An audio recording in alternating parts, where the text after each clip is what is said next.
Mafia don Dawood Ibrahim సామ్రాజ్యం మళ్లీ పంజా విసిరేందుకు ప్రయత్నిస్తుంది. పట్టు కోల్పోతున్న తన అండర్ వరల్డ్ సామ్రాజ్యాన్ని నిలబెట్టుకునేందుకు దావూద్ కొత్త వ్యూహానికి తెరలేపినట్లు ఇంటెలిజెన్స్ వర్గాలు హెచ్చరిస్తున్నాయి. డ్రగ్స్ దందాకు బదులుగా ఇప్పుడు బెదిరింపులు, కిడ్నాప్ల ద్వారా ప్రజల్లో భయాన్ని పుట్టించడమే లక్ష్యంగా పెట్టుకున్నట్లు తెలుస్తోంది.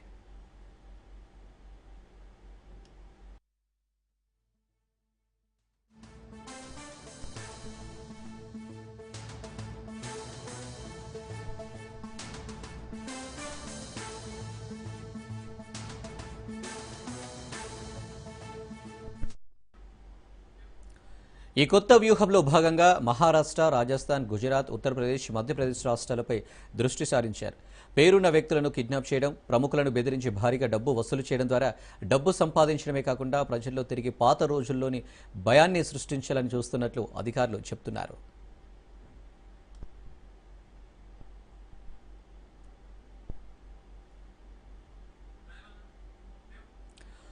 ప్రముఖ క్రికెటర్ రింకు సింగ్ను 5 కోట్లు డిమాండ్ చేస్తూ డి గ్యాంగ్ నుంచి బెదిరింపులు వచ్చినట్లు సమాచారం. ఇక దివంగత ఎన్సీపీ నేత బాబా సిద్దికీ కుమారుడు జీషాన్ సిద్దికీని 10 కోట్ల కోసం బెదిరించిన కేసులో 2 నిందితులను ఇంటర్పోల్ సహాయంతో ట్రినిడాడ్ అండ్ టొబాగోలో అరెస్టు చేశారు.